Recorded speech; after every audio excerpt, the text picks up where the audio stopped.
a lot of you guys have asked about it, and more of us have groaned about it, and all of us hate it, but I think it's important to really discover where the Warhammer world ends up in a new series I'm going to be doing called The End Times. Don't all applaud at once. But I talked about starting this up some time ago, so this is me finally getting around to it as I continue my Primarch series and some other goodies for you guys. But the format for this series is going to be race specific. So some videos will be longer than others. For instance, the elves will be a titanic clusterfuck of a video filled with retcons that happen mid-end times and all sorts of Matrix-esque shenanigans.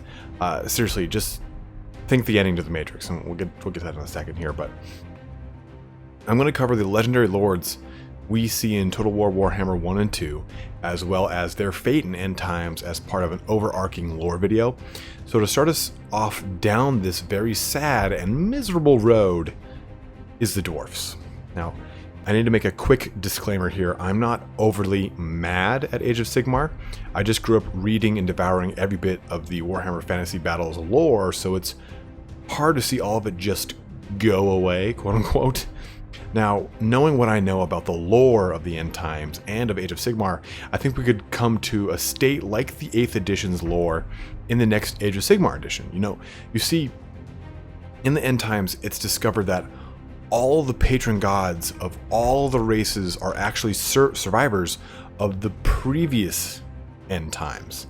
And they have created various incarnates and empowered mortals of this era to be the deities of the next world. So Age of Sigmar is sort of this tumultuous genesis story of a reforged Warhammer lore. Kind of think of the portion of the Matrix, like I was saying, where they talk about every single founder of Zion was actually people that the One selected to be the new Zion's founders, who then bring people out of the Matrix. It's the same damn thing. My optimism tells me that we'll see the High Elves rise again under a different moniker. Well, it's called the High Elves, by the way. The Dwarfs have already rekindled their steampunk technology, and the rest of the races will start to creep back into the lore. So there's my little disclaimer here. And again, all this isn't going to be this long lore video where I go into the nitty gritty. I want to kind of keep these as light as I can to just more or less go into the quick goings on, almost like a spark notes of the End Times. But let's just jump into the Dwarves on this. But it might be good to know where we stand with the Dwarfs before the end, or before the events of the End Times. We're clearly not at the height of the Karaz-Ankor here, right? The Golden Age has come and gone. Hell, the Silver Age has ended some like 1,000 years before this point. So we're entering into what is called the Age of Reckoning, or the resolution of all grudges of some of the sort. And this is right after the Chaos Wars during the reign of Magnus the Pious, in which a combined force of Kislevites, Imperial, and Dwarf armies all fought against the last ever chosen Asavar Kul. Now, this cost all the factions involved quite dearly. Chaos lost its champion. Boo-hoo there. They grow a new one every 1 or 2 years. Kislev lost Prague, which had really turned into a pretty dismal place. And we'll go on more on that in the Empire video, but like Prague's unlike that now in the real world. But the Dwarfs lost a considerable amount of soldiers in the battle as they fought through to aid the embattled humans. The Empire had a relative 60 years of peace and tranquility after the wars, as Magnus the Pious really rebuilt the infrastructure of the Empire, and he had Teclis build a College of Mages, a ton of goodies here. High King Alricson, the High King of the time, had decided to pass on his crown, knowing that he would slowly succumb to the many wounds that he fought during the Chaos Wars. Now remember, the Dwarfs had sworn many oaths to aid Sigmar's heirs in their time of plight. Obviously, they swore these oaths to Sigmar himself.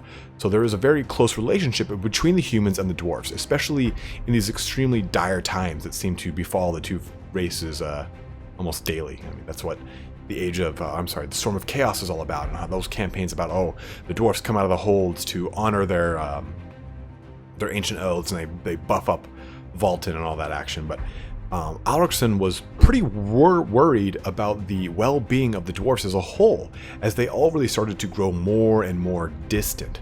There's this thing called gold sickness. For those of you that saw The Hobbit, you'll notice it. Basically, dwarfs become obsessed with gold to the point where they don't eat or drink and just die on giant piles of gold, which is, imagine walking in on that like, ho. But as this happens, entire holds will isolate themselves in their pursuit of, guessed it, more gold. And eventually the High King called for a Council of Kings, and this is pretty rare. Think Entmoot in Lord of the Rings. Essentially, all the kings and thanes of the area were gathered together. And when I say area, I mean the entire empire. Were gathered together to appoint the next High King. Has to kind of get the stamp of approval by the Council of Elders. But basically, Alricsson set out this sort of Herculean trial to the dwarf kings vying for the position. You have 1 year to go out and accomplish many great deeds in the name of the Karazhankhor, and really only the most worthy will be considered king. So basically kind of this grand overarching tournament, more or less. So fast forward a year here, everyone gathers around at the next Council of Kings 2.0, to talk about their best slammers for their pod collection, and also maybe who will become the next king, if I get around to that. But the two biggest frontrunners are Ungrim Iron Fist, your beloved Slayer King, and Belegar Angrind. You might know him as the father to Belegar Angrind, or Ironhammer, a name he takes on later in life. Hint, I'm talking about the guy from Total War Warhammer 1 and 2. But things are pretty cut and dry. 2 candidates, 1 throne. Then, boom! The doors of the Great Hall are thrown open, and in strides Thorgrim Grudgebearer. And he's not alone. He's flanked by dwarfs that have not been seen in the greater part of the Karazhankhor for years, the Norskin dwarfs. And the majority of the Norskin holds were cut off or thought destroyed in the many years in between. After the Chaos Wars, Thorgrim made contact with and renewed a lot of the alliances of the clans far to the north. There he claimed a lot of these old relics, and you guys know how dwarfs are. They love any kind of relics, any kind of old runes, anything that kind of links them to their past. And these artifacts that were lost to time, really. These artifacts predated even the oldest currently living dwarf. And this really cemented Thorgrim's rise to the High King, as he accomplished a great many deeds in the Norskin North and brought an entire portion of the Everlasting Kingdom back into the fold. But that sort of sets up the entire playfield for the end times.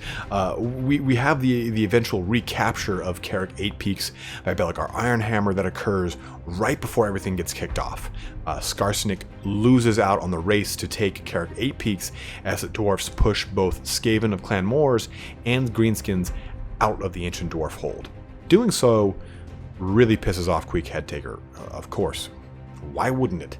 So the result is a grand army of Skaven that is slowly raised in his name by Queek Headtaker himself. But a great deal of the end times actually takes place in or around Carrick 8 Peaks for the dwarves, but we'll get back to that.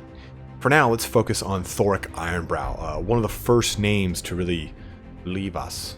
Neferata, the first of the vampires as we know, summons a massive undead army via Nagash to besiege the dwarfs and at Velaya's gate. And we'll get into Neferata and the Mortarks, but again, spark notes, guys. Thorak basically does this tactical dwarf warhead nuke on his anvil. It's got this bad crack in it, and they say, if you do this, if you smash this anvil of doom again, you'll destroy everything. Him being a dwarf and kind of at the last second here pulls it off, but he smashes his anvil of doom and it banishes all of the undead in the dwarf holds. And there's this is a pretty epic battle in which this is that final act of defiance, the final act of dwarf defiance. And Neferata is essentially the only one to remain after this dwarf warhead goes off, and she brings Nagash to the now open gate of Velaya. And there, we've talked about this when we talk about Velaya, but he just kind of sucks Velaya dry like an otter pop. Now, there's a lot of things wrong here, because supposedly Grungi is also somewhere in the gate too, and there's just a ton of plot holes that open up of the divinity of these two characters, and Nagash included. But As we discussed here, I'm not going to go into the nitty-gritty details of the event, but I want to give you guys at least some form of idea of what happens to the key players in Dwarf World. Speaking of, Teclis releases all of the winds of magic from the Great Vortex, the same vortex that we fight for in the Vortex campaign of Total War Warhammer 2. His whole gambit is that if he creates these incarnates of each of the winds, they can defeat chaos. So, Ungrim Iron Fist becomes the incarnate of fire. Fucking duh. And Thorgrim becomes the incarnate of metal, essentially becoming impervious to damage and just all the things that you would imply the incarnate of metal to have. But this is when things heat back up in Carrick 8 Peaks. Queek does this kind of massive invasion and squares off against an already wounded Belegar. It's a really titanic fight here, but it's a pretty gnarly duel between these the two, because Queek is still fresh, he's unwounded and nothing's wrong with him, and Belegar is badly hurt, if not gravely wounded at this point. In the end, Queek Headtaker kills the last of Clan Angron and the true rulers of Carrick 8 Peaks. It's gnarly. In the book, Queek hits him with the Dwarf Gouger, which you guys know is basically a modified mattock, right in the head. And it pops in cleanly into the helmet, and the dwarf falls to his side, never taking his eyes off Queek as he kind of falls over with this grimace of hatred on his face. Just woof. Ooh. In turn, Thorgrim besieges Carrick 8 Peaks back and goes after Queek. Queek takes this weird sort of potion of youth, and it prolongs his already long life. I don't know, guys. It's weird, but he gets in another duel. This time with Thorgrim. In the book, Thorgrim does this kind of solo charge against him. He heaves his little stubby legs across small distances, the whole dwarf motto. But right at the last second, Queek does his patented leap over the dwarf head and ice pick them in the helmet move. Instead, Thorgrim parries the blow. You see this moment where he throws his axe up, and it spells out the word doom in dwarf rune down the axe, kind of like saying hey, doom to the enemies of this dwarf. It's a runesmith thing. I'm not a runesmith, but you guys get it. And he grabs Queek by the throat and throttles him, and it's really epic because he echoes each grudge that Queek's death will atone for, and one final snap of his neck ends the mighty warlord of Clan Moors. Now, somewhere along the way, the Wind of Metal leaves Thorgrim, opening up and making him vulnerable again, to which Deathmaster Snikch assassinates him. Next, Cell Block C status, 1, 2, 3 shanks into the back before disappearing into the darkness. Now, this is easily one of the best and most pivotal dwarfs in the history of the Karazhan Corps. And it just has a super anticlimactic ending. It's sad, really, because he's the first High King to realize how bad the whole grudge system is. How you have these generational kind of missions against individuals that not necessarily are enemies to the dwarfs. Like there's one where they go off just to kill an Empire general because he fouled some dwarfs ancient great-grandfather. And that's a repeating motif with the dwarfs. And because of that, it kind of holds them back in a lot of ways. Thorgrim tries to divert the dwarf culture by getting involved with the world as a whole. In fact, the whole beginning of the end times, the dwarfs are kind of just trying to decide, hey, do we sally out to help out elves and men, or do we just kill the goblins and skaven of the holes and just kind of stay in our mountains? And Thorgrim's like, guys, no, we got to go out there. It's really just a smack in the face of the dwarf players. But let's move on before my blood pressure causes a brain aneurysm. And after the assassination, the dwarfs collapse the majority of Carrick 8 Peaks in kind of this scuttling type of maneuver, and all of them make their way back to Ungrim Iron Fist, the last remaining dwarf king in all of the Karazhan Corps. And Ungrim then takes all the dwarfs to join up with Karl Franz. Karl Franz is the incarnate of the heavens, flies around and everything, and he also unites with the remaining Empire forces at Aberheim. There, this kind of brutal stalemate is fought as Ungrim and Karl Franz slap Villach's army around like a bunch of schoolyard bullies. This is where we start to wind down with the end times here. Gotrek, from the famed Gotrek and Felix novels, becomes the new Grimnir, the god of warfare and slayers, in this kind of beautiful ode to a beloved character. I mean, Gotrek was not a character that was created by Games Workshop. He was a character created by William King in the Gotrek and Felix novels. So this is basically Gotrek is cemented by Games Workshop by being forced into godhood, basically. But it's a great way to kind of say, hey, here's a nice fan service to the fans by taking what is a beloved character and making him a future in the Age of Sigmar. But speaking of Gotrek, let's go into Grombrindal, another fan favorite. And Grombrindal, the White Dwarf, is in Total War Warhammer 1 and 2. But he awakens because of an oath broken by Malekith. An oath that Malekith made to Snorri Whitebeard, the very first Dwarf High King. So that's the kind of rumor here, is that Snorri Whitebeard is, that the White Dwarf is the spirit of Snorri Whitebeard. That's the biggest rumor. There's not really been like that overall reveal like there was for the Green Knight saying, oh, I'm actually Gilles le Breton, who was the original founder of Bretonnia. Nothing cool like that, but the oath was essentially this promise that the elves and dwarfs would always be firm friends. Clearly that didn't happen, and especially because it was broken by Malekith, but this brings Snorri back as the Great White Dwarf.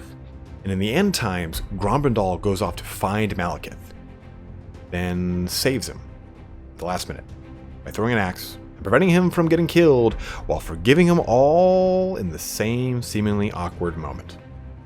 The reason this is so weird is that dwarfs don't just forgive grudges, especially an oath taken on a deathbed, but it fits the entire end times, so I suppose it is what it is.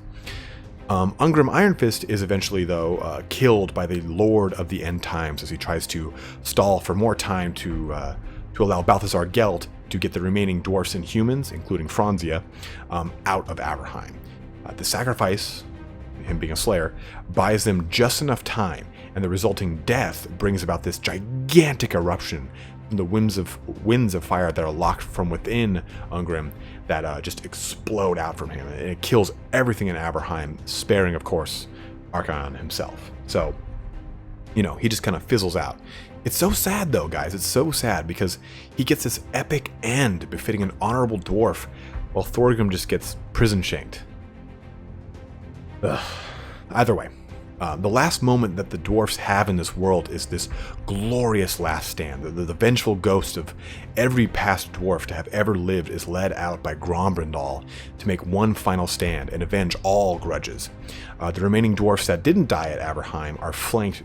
They flank Grombrindal, who stands on top of a shield held up by Gotrek, read Grimnar 2.0, and Josef Bugman, the famous Bugman Ale.